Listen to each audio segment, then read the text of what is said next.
Olá, gente, tudo bem? Desde já agradeço a vocês que estão vendo o meu vídeo e para aquelas pessoas que estão assistindo pela primeira vez, meu nome é Erika Fujita, sou engenheira agrônoma, trabalho na assistência técnica para pequenos e médios produtores no cultivo de frutas e hortaliças. Como eu sempre trago muitas informações, sempre que há alguma novidade, da melhor forma possível, eu tento sempre passar para vocês.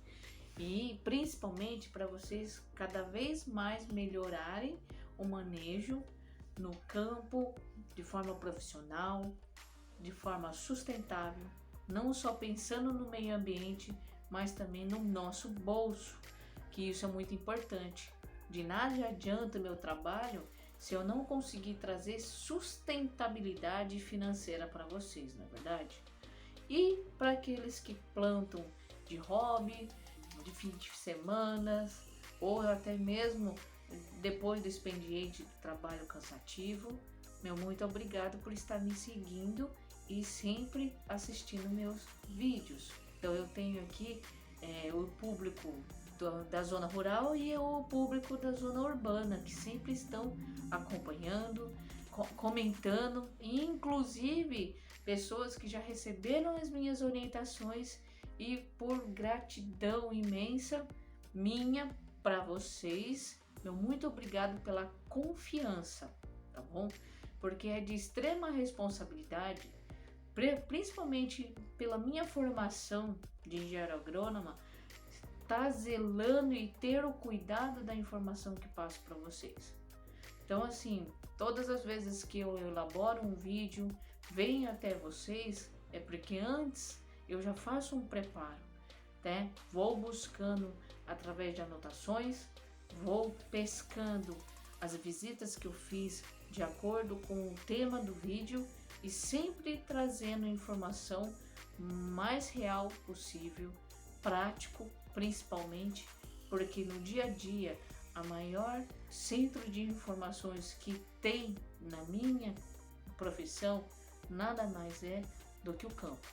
Então, o que eu vivencio, trago a vocês, compartilho contigo que está ali trabalhando debaixo de sol, de chuva, no calor e no frio, tá bom? Bom, antes de mais nada, eu quero falar sobre uma fruta que eu vou deixar vocês tentarem adivinhar qual que é. Bom, primeiramente ela faz parte da nossa América. Vamos centralizar, né, a origem dela ali na região mexicana, ou seja, na América Central. Nós, brasileiros, estamos na América do Sul e o México se localiza na América Central, tá bom? Ela é adaptada a climas quentes, porém tem uma boa tolerância a frio, por incrível que pareça, né? Porque muitas vezes eu venho e falo com vocês sobre frutíferas tropicais que têm uma sensibilidade muito grande com frio para a produção, para o desenvolvimento, fica estacionada até aumentar a temperatura. Só que essa cultura que eu vou falar com vocês, ela já tem essa tolerância. Não vou dizer que ela vai ter um pleno desenvolvimento, claro, isso não. Porém, ela vai precisar sim de umidade e de calor para se desenvolver, para crescer cada vez mais, tá bom? É uma fruta que pessoas vêm conhecendo cada vez mais essa fruta. Ela tem uma aparência exótica, chama atenção, é um fruto bonito, com umas cores vivas. Existem inúmeras variedades, mesmo sendo o centro de origem no México, ela se adaptou muito bem também na Ásia e no Brasil também, consequentemente. Então ela tem uma boa produtividade aqui no Brasil. E pelo fato de ser uma fruta diferenciada, com um sabor diferenciado, cheiro e tudo, ela acaba tendo um valor agregado maior que umas frutíferas tropicais comuns. Chegou ao nosso país já faz algumas décadas, é muito estudada nas universidades públicas no nosso país para tentar cada vez mais dar condições aos produtores pequenos, médios, grandes a terem dela a sua fonte de renda. Bom, eu sei que é um pouco diferente, mas por exemplo, a polpa dela é macia, casca não é muito firme, não é muito difícil de descascar, é fácil, uma faca consegue cortar ela muito bem. Exótica parece um fruto com escama, mais ou menos nesse tamanho, com cores maravilhosas, que acaba atraindo o nosso olhar pela sua beleza. E quando você abre, tem uma polpa macia dentro dela. Bom, nada melhor do que mostrar. É a pitaia. Essa pitaia aqui eu ganhei de um produtor que eu atendo. Gentilmente ele me deu alguns frutos. Uma das características que eu posso falar e compartilhar aqui com vocês é que na zona rural, nos sítios que eu visito, eu sou agraciada pela produção deles sempre que eles podem. Então isso é um maior presente que qualquer profissional dedicado e que ama o que faz pode ganhar. Nada mais é do que o fruto do suor, da dedicação, dos cuidados, daquele que segue minhas orientações para poder dali tirar o fruto e comercializar. Então, quando eu ganho esses verdadeiros tesouros, é muito gratificante, porque ao mesmo tempo você vê a alegria daquele que te oferece. Essa maravilha, por exemplo, não tem preço, não tem valor nesse mundo que pague. Então, isso aqui, ganhar, para muitas pessoas, falar, é um fruto, não é só um fruto, é o fruto do suor, do trabalho do agricultor ou da agricultora que está ali no campo constantemente produzindo nosso alimento. Então, essa aqui é um fruto de pitaia. Ela tem essa característica de coloração, esse tom da família do vermelho. Então, rosa, um pouco mais vermelho escuro. Então, vai depender da variedade que está sendo trabalhada. Na verdade, ele não me falou qual que é a coloração da polpa, porque a gente pode confundir a coloração da polpa, porque tanto a polpa branca quanto a vermelha, a característica da parte externa da casca não muda. Então, vou cortar aqui junto com vocês, só para a gente poder descobrir qual que é a coloração. Haha! Bom, não sei se vocês imaginaram, mas é a polpa branca. Olha que linda, linda demais. Tem como a gente saber sutilmente como? Por quê? Porque na verdade a polpa branca ela deixa a casca levemente mais clara do jeito que vocês estão vendo aqui. E a polpa vermelha é um pouco mais. Érica, isso é uma regra? Não necessariamente, mas pode ser. Então aqui é um fruto de um cheiro maravilhoso, é bem característico mesmo. Essas sementinhas aqui, ó, é fácil de mastigar, não engasga, ela se quebra com o dente, é macio a polpa, para quem não conhece, olha que coisa linda, ó. Facinho, dá para comer de colher. Isso aqui para mim como numa tacada só. Muito bom. Eu adoro. Doce, doce, doce que nem um mel. Delicioso. Não tem outro igual. Muito bom mesmo. Não vamos desperdiçar nenhum caldinho. Bom, enfim, passando nessa parte de deixar vocês aí aguçado, querendo saber que gosto tem. Essa de polpa branca é uma delícia, eu gosto. A polpa vermelha é de uma coloração viva. Vixe, Maria, coisa mais linda do mundo. Mas enfim, eu sei que eu deixei vocês com vontade, água na boca. Eu aconselho em procurar e provar. Aqueles que já conhecem sabem muito bem o que eu falei. Eu particularmente gosto de todas. A amarela, só que no caso da pitaia amarela, ela tem a característica da polpa branca. E a pitaia com a casca avermelhada tem a característica da variedade polpa branca e a variedade da polpa vermelha, tá bom? Então são essas três mais comuns. Porém, a amarela tem uma certa sensibilidade a lugares muito quentes. Então, muitas vezes, ela vai ter uma dificuldade em ter a sua frutificação.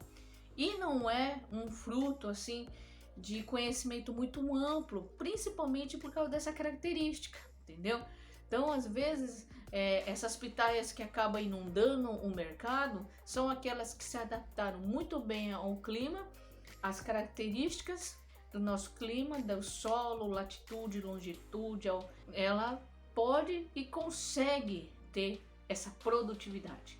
A amarela, ela, por ter essa necessidade de um clima um pouco mais ameno, ela tem essa leve dificuldade em ter produção maior ao ponto de todo mundo, ou pelo menos os amantes de pitaia, poderem conhecer esse fruto.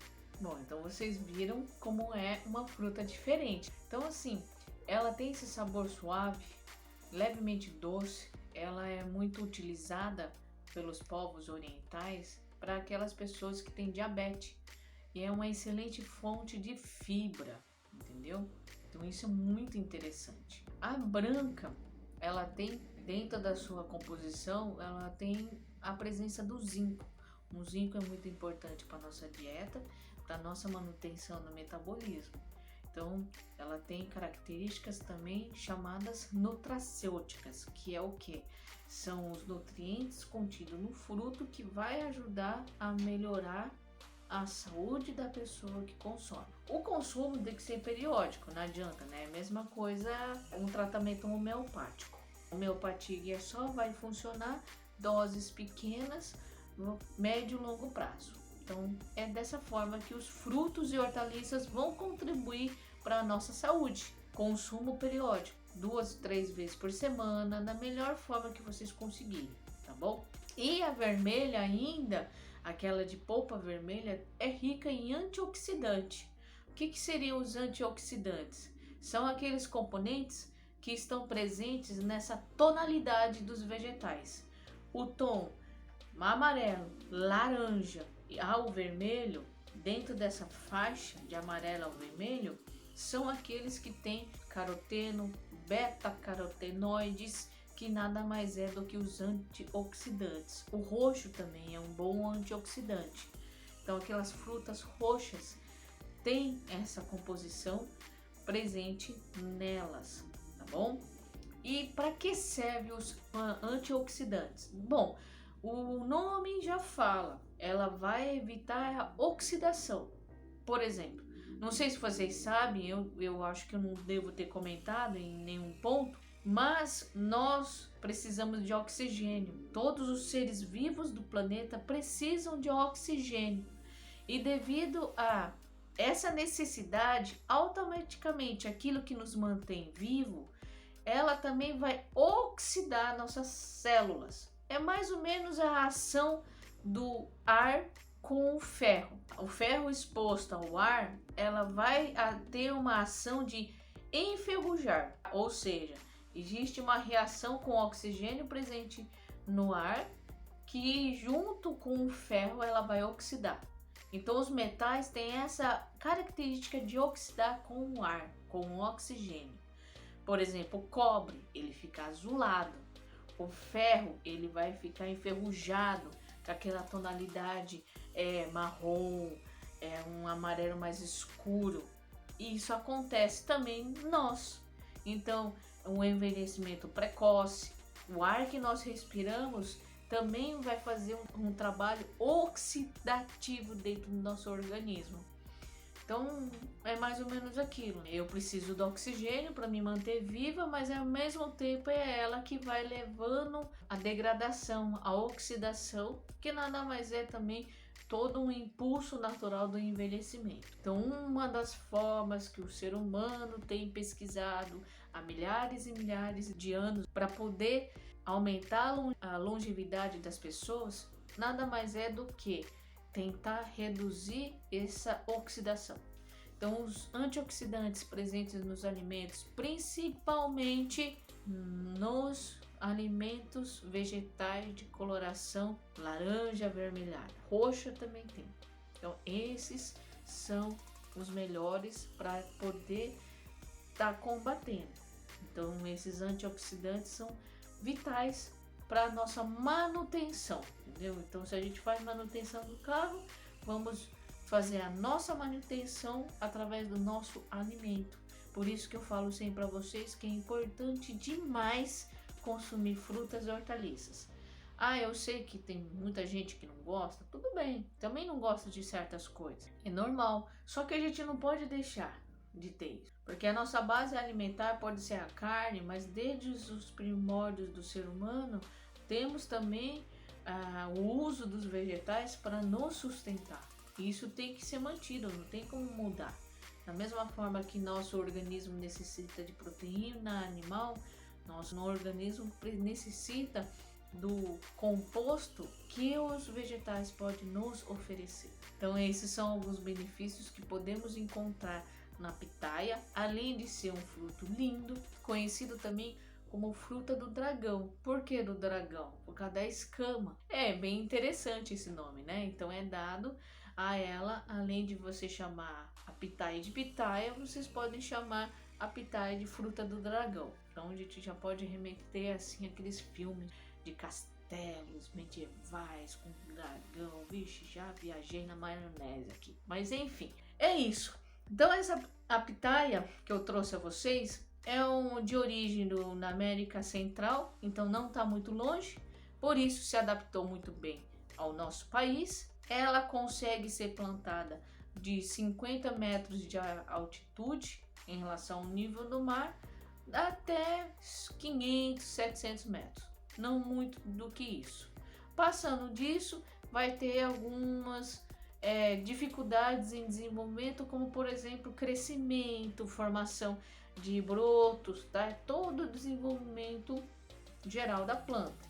Não que ela vá morrer, só que ela não vai ter a mesma produtividade, desempenho se ela tivesse nessa faixa que eu falei, de 50 metros a 500, 700 metros de altura com relação ao nível do mar. Então essa é uma faixa que a gente vai ter que tentar sempre seguir. Quanto mais próximo do nível do mar, deixando as áreas mais altas de serra e etc., ou em alguns lugares com um equilíbrio legal de altitude, vocês conseguem fazer com que a diferença do frio e do calor ao longo do dia seja menor.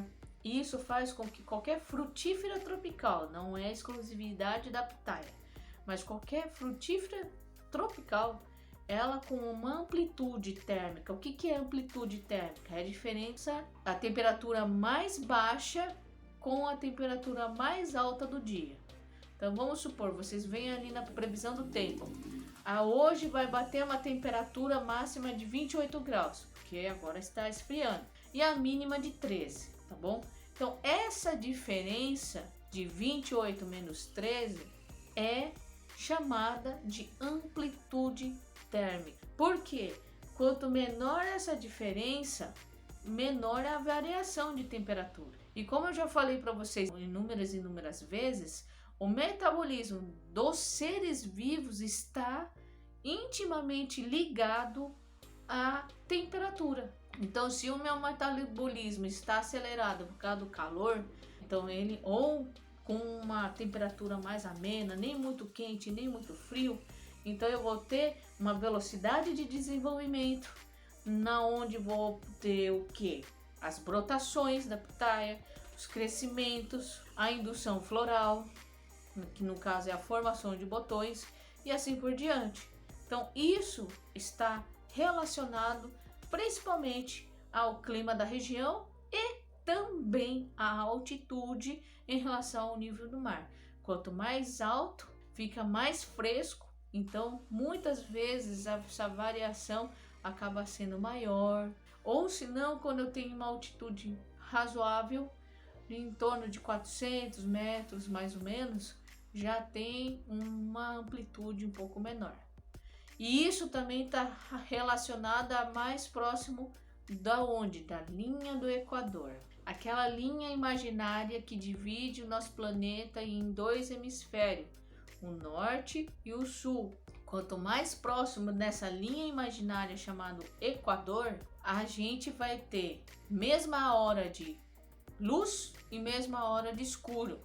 Então, o dia é praticamente 12 horas claro e 12 horas escuro. Exatamente por isso que os países que se encontram próximo da linha do Equador, que nem o nosso, por exemplo, a linha do Equador cruza nosso país.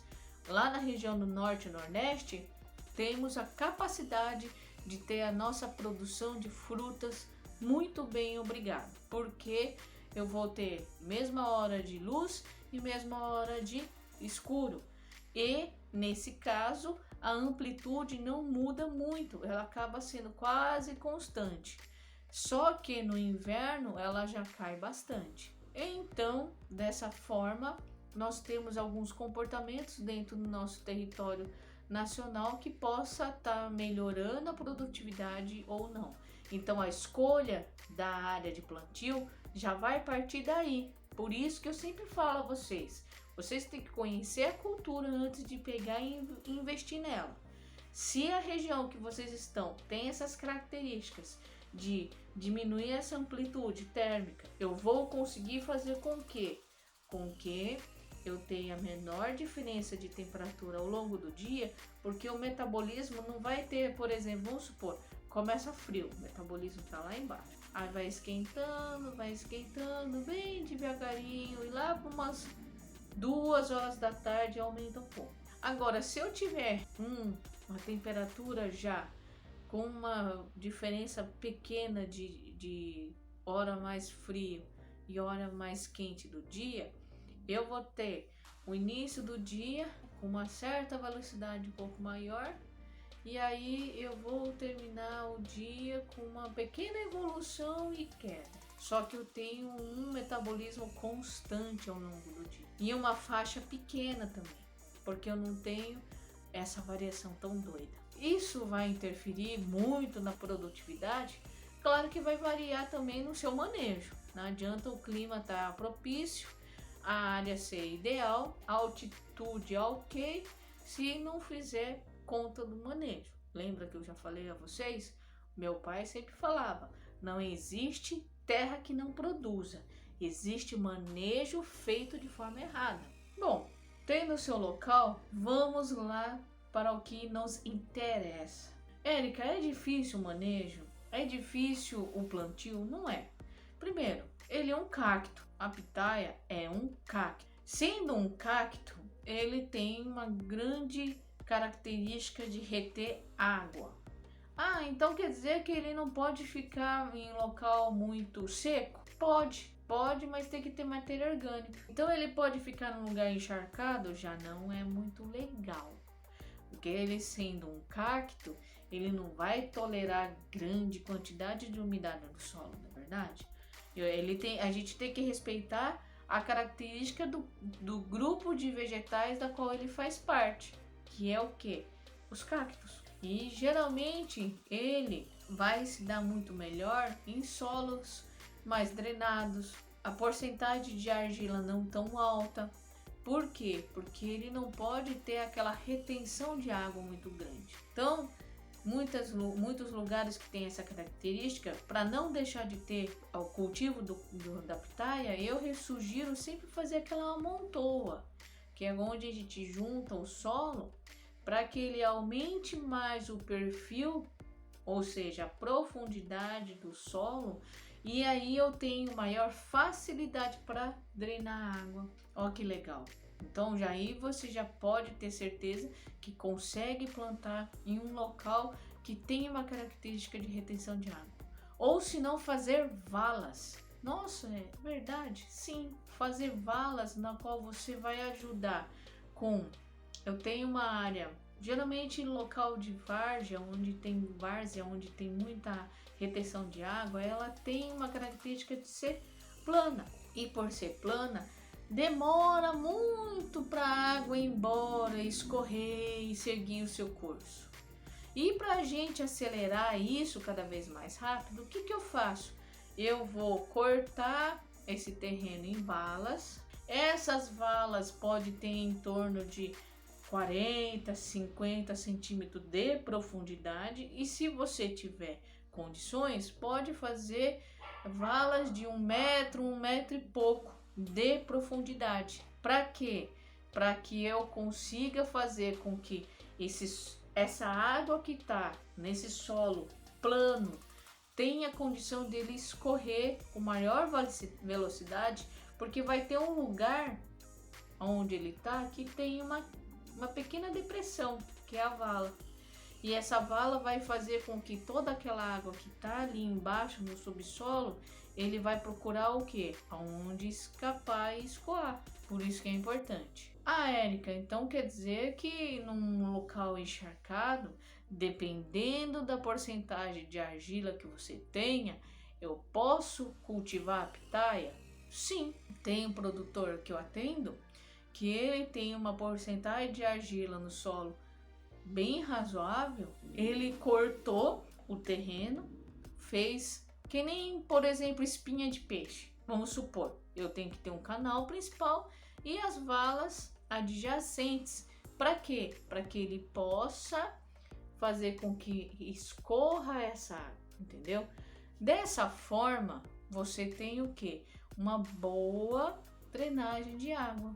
Sendo dessa forma, eu vou ter uma possibilidade de um solo ser o quê? Propício ao plantio da pitaia, sem que vai interferir no sistema radicular dela. Então essas são as características que nós podemos observar. Se na sua região, onde você tem a intenção de fazer esse pomar, ou já tem o pomar, e tem essa característica de drenar melhor a água, ótimo, perfeito. Melhor coisa não há, tá bom? Bom, outro ponto que é bem interessante é o que? Sempre fazer a análise de solo. A pitaia tem uma vantagem que elas têm uma certa tolerância a solos ácidos, só que não tanto. Então, um pouco de calcário deve ser aplicado sim no solo para que tenha um V% ou um pH de 4,5 a 5, mais ou menos. Não muito, vamos pôr aí 5, um pH 5, não muito abaixo. E aí ela consegue ir bem tranquilamente. Ah, Érica, mas então pode chegar a ter um solo com um pH de 3,5 e produzir pitaia? Consequentemente, sim. Mesmo porque a pitaia, ela tem uma profundidade do sistema radicular dela raso. Ela está girando em torno de, no máximo, 15 centímetros de profundidade. Então, se vocês pensarem, é bem superficial, justamente para não encharcar, porque ela não gosta dessa condição. E por ter a necessidade de ter um solo drenado para evitar apodrecimento e pela sensibilidade que ela tem por excesso de água, ela sempre vai ter um crescimento horizontal, diferente de outras frutíferas que muitas vezes tem um crescimento em profundidade. Ela tem um crescimento horizontal.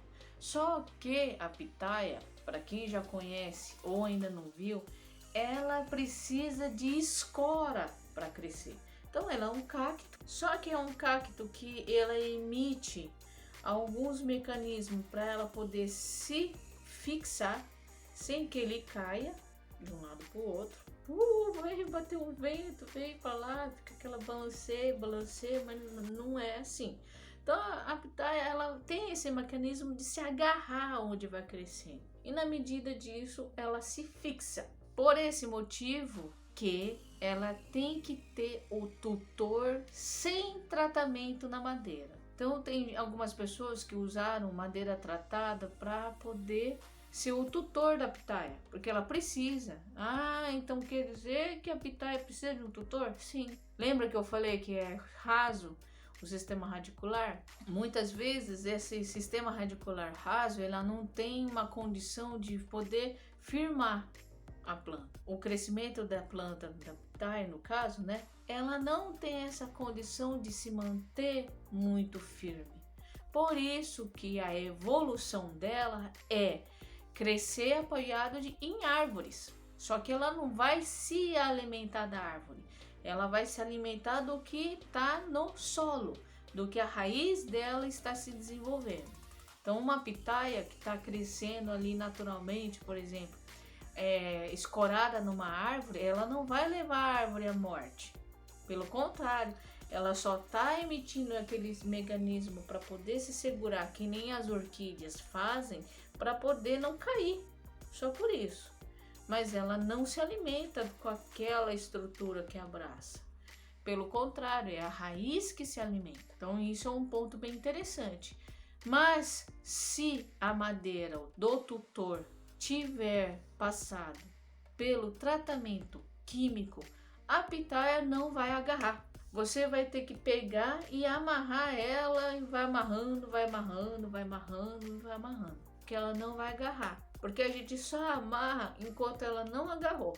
Depois que ela passou dessa condição de crescer até chegar na ponta do tutor, aí já não precisa se preocupar tanto no amarrio, né? Então isso vai ser só até ela chegar na pontinha do tutor. O mais utilizado de tutor para pitaia são os dormentes, que são aqueles mourões quadrados, aliás, né? Então eles são quadrados, ou se não, toras mesmo, de árvore.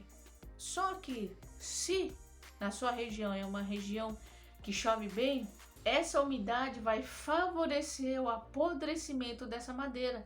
Então a vida útil da madeira vai ser menor que o próprio pomar do pitaia. E você pode perder plantas porque esse mourão ou dormente não conseguiu se manter em pé, então ele vai apodrecer nessa parte inferior do solo, porque é onde tem o maior contato com a umidade, e cai. E outra, gente, é aquela parte superior da copa da pitaia de uma planta bem nutrida, adaptada, produtiva. Ela vai ter em torno de 250, 300 ou mais quilos nessa copa. Então imagina 300 quilos aqui em cima e um dormente aqui embaixo já quase podre. Você vai ver o seu pomar caindo. Então tem que tomar cuidado. Uma das coisas que eu sugiro, e que tem muitos produtores que eu atendo já usam, são mourões de concreto. Esses sim vão durar muito mais tempo. Mas poxa, isso é caro. Um mourão de concreto com o preço do ferro aí do jeito que tá, vixe, tá um absurdo. Por que ferro? Porque se eu fizer só de concreto, não vai aguentar o peso da pitaia. A pitaia lá em cima, ela vai necessitar de quê? De um tutor mais resistente, de armação de ferro no seu interior, para que ele não caia, não quebre, não se rompa, entendeu? Porque a pitaia chega a esse peso, principalmente na fase produtiva. E Érica, você concorda em colocar aqueles pneus, aqueles de disco? Bom, gente, dessa parte, muitos lugares trabalham com esses discos para poder apoiar os brotos. Então, por exemplo, eu plantei aquela muda. A muda é retirada sem enxertia. Não precisa de fazer esse enxertinha na pitaia. Se ela tem uma variedade que se adapta muito bem à região, não é necessário fazer enxertia. E aí o que acontece? Se vocês coletarem as mudas, que é qual ponto? A muda madura, é a parte da folha da pitaia madura. Como que eu vou saber que a pitaia está madura, Érica? Simples. Ela vai ter uma cor verde mais escurecida e você nota que realmente ela é uma parte da planta mais velha, antiga, das suas pontas. Porque a pitaia, ela tem um hábito de brotações. É normal, é uma característica dela. Só que enquanto minha muda tá aqui embaixo, não chegou na ponta do meu tutor, eu vou desbrotando para ela crescendo unicamente. Desbrota e ela vai crescer. Então tudo que vier da lateral até chegar aqui eu vou desbrotar. Não deixo nenhum brotinho. Vocês podem optar por 2 mudas por dormente ou por tutor. Então uma desse lado crescendo e outra deste lado oposto, para que você não tenha um problema de ter um monte de muda, 1, 2, 3, 4 aqui ou uma só que leva-se mais tempo para poder se desenvolver ali em cima e a chegar a produzir. Então, até chegar aqui em cima, nesse crescimento da pitaia, vocês vão podar tudo, inclusive flores. Ai, Érica, mas ela tá tão linda, tão bonita, tão coisa gostosa. Vou ter que cortar? Vai. Não tem jeito. Porque, por exemplo, você quer fazer com que ela chegue até ali, para você conduzir ela e fazer ali sair as brotações de cima. Para chegar nessa condição, eu tenho que tirar tudo que possa drenar energia para esse crescimento, que são que os brotos e botões. Não tem como. Agora, claro, mas Érica, eu vou plantar no sítio de casa, só para comer, né? 3, 4 pés ali tá bom, aí tudo bem. Agora, se for comercial, já não dá. O comercial eu tenho que pegar de manhã antes de sair de casa, tira meu coração e coloca aí no canto. Tirei meu coração, eu vou lá com a cara e a coragem, podo. Manda ver na tesoura. Não tem jeito. Infelizmente não tem jeito. E ter cuidado, porque vocês estão trabalhando com cacto. Vai ter espinho. Os frutos dessa coloração vermelha que eu mostrei para vocês não tem espinho, mas a amarela já tem. Então todo cuidado tem que ser feito. Usa luva se for necessário e assim por diante. Voltando, a cova, Érica, o que eu tenho que ter? Já sei que é pouco calcário dependendo da análise de solo. Perfeito. O que eu tenho que ter na cova? Bom, gente, a cova tem que ser rica em matéria orgânica. Olha lá. E fósforo. Rocha fosfatada é excelente, porque é um produto de liberação lenta de fósforo ao longo do ano, podendo ser aplicado no máximo 2 vezes ao ano e uma quantidade bem generosa, em torno de uns 300, 400 gramas, dependendo da análise de solo que você fizer. Aí, dentro desse ponto, eu vou colocar ali o esterco, compostagem, bastante. Matéria orgânica não pode ter dó, não pode. E a cova, como você já deve imaginar, não é aquela cova tão profunda, é no máximo 20 centímetros de profundidade, já que o sistema radicular dela, na sua grande maioria, ela vai estar na parte superficial do solo, em torno de 10 a 15 centímetros de profundidade. Então é ali que você tem que fazer toda a adubação de cobertura. Dentro dessa cova ter o máximo de matéria orgânica que você puder, misturado com um pouquinho de solo, só para dar aquela estruturada. E claro, vocês vão ter que ter o que? Fósforo para poder incentivar a produção de raiz. Nessa formação inicial que é o plantio, então eu vou colocar essas mudas que eu já coletei, lembrando que é a de coloração mais escura que a planta produzir, mais escura, porque ela está madura, ela está pronta para poder enraizar. E você não precisa colocar no substrato. É só você deixar sobre o solo, debaixo, apoiada numa árvore, na sombra, ela vai enraizar naturalmente. Por quê? Essa é a condição natural dela. Ela sempre vai estar sombreada no seu habitat natural. Nós humanos tiramos ela da sombra e colocamos aonde? No pleno sol. O pleno sol, o que vai fazer com a coitadinha que estava ali sempre na sombra, água fresca, apoiadinha na árvore, uma convivendo muito bem, obrigado. Só que daí o que acontece? Nessa condição de sombra, ela produz o quê? 3, 4 frutos. Vamos pôr aí, chutando muito, uma meia dúzia. Nem isso. É a condição natural. Agora, quando eu tiro a pitaia da sombra, coloco ela no pleno sol ali, de manhã e de tarde, ela vai sentir o quê? Um leve estresse. Diferente do que ela se habituou lá há longos e longos anos, décadas, milhares de anos. E ela vai sentir o quê? Preciso frutificar, vou morrer, tá com sol, vou morrer, preciso perpetuar a espécie, vou morrer. Então eu vou fazer o quê? Botão, fruto. Pitaia, uma planta, ela consegue dar pelo menos 12 frutos por pé. É bastante coisa. E o período de colheita é de dezembro até maio. Então começa a esfriar, ela já vai ficando mais devagar. Lembra? Ela já é de uma condição de calor, sol ali presente. Aí nessa condição ela vai precisar do quê? De muita comida. A pitaia, como qualquer outra frutífera, vai precisar de comida. Para vocês terem 12 frutos por pé, você tem que dar comida. O que? Esterco. Para você ter ideia, depois que você preparou a cova e plantou a muda, ela começou o seu desenvolvimento. Conta-se aí pelo menos uns 4, 5 meses. Aí 4 a 5 meses, dependendo da sua disponibilidade de esterco.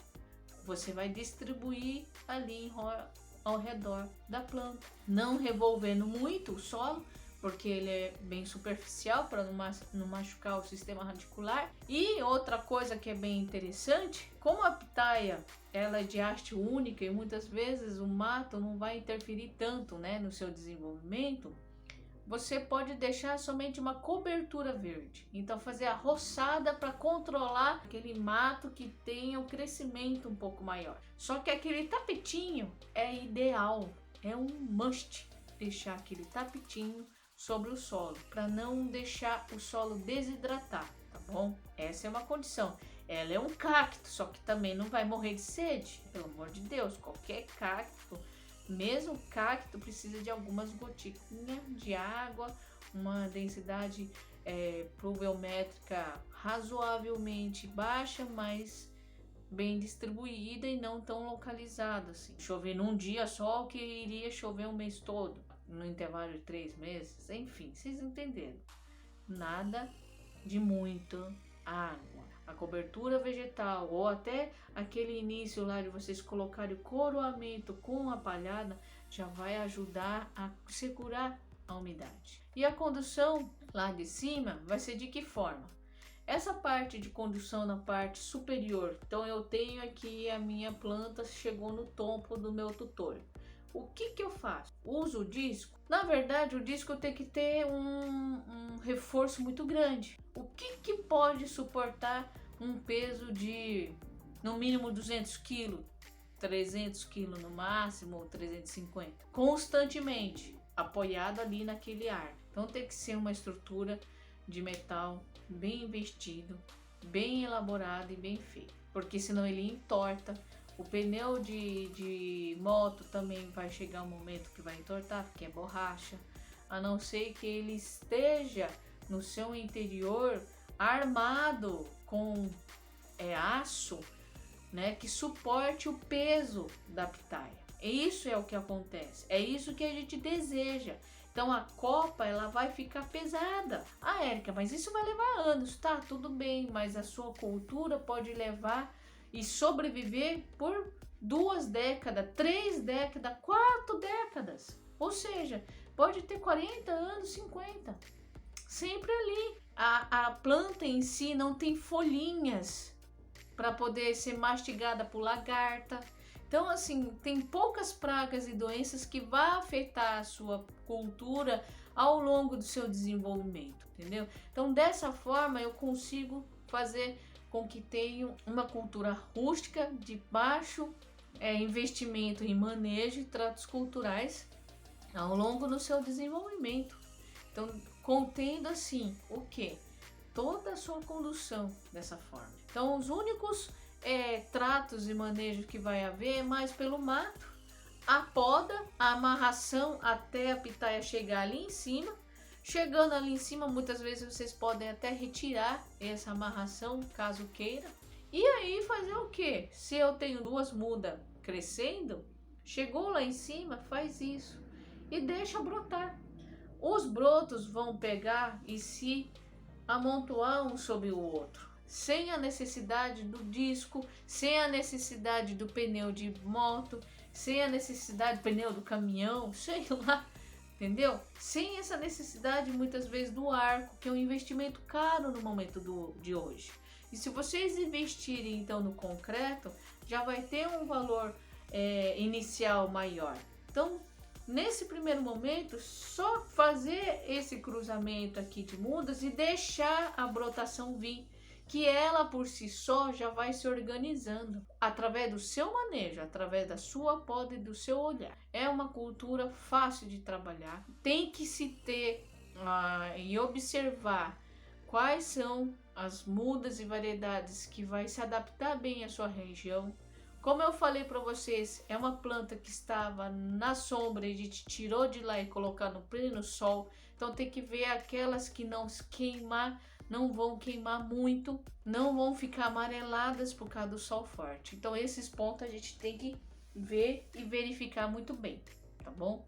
Mas, é claro, se vocês tiverem a necessidade de tirar dúvida, entre em contato comigo, porque a pitaia é uma fruta exótica por causa da sua aparência, mas ela pode ser muito bem uma fruta popular pela essa rusticidade, e ela tem um valor agregado grande, que é interessante para o produtor. Então começa ali com umas 100, 200 mudas, aprenda a trabalhar com ela pouco a pouco. Pode me procurar para tirar suas dúvidas. Existem vários fornecedores de mudas, vários produtores que já estão alcançando uma produtividade muito boa, em torno de 7.000 pés, consegue colher 40 toneladas de fruto, então é muito interessante. E é uma cultura altamente produtiva. Então eu estou aqui à disposição. Eu espero que vocês tenham gostado desse vídeo. Não deixa de se inscrever no meu canal do YouTube e curtir a minha página na rede social no Facebook e no Instagram, tá bom? E eu desejo a vocês uma boa sorte, um bom trabalho, que esse é o que mais tem por aí. Enfim, e vamos à luta. Estamos aqui para ajudar, estamos aqui para orientar, esclarecer e agregar. Qualquer coisa estou à disposição. E muito obrigado e até o próximo vídeo. Até mais.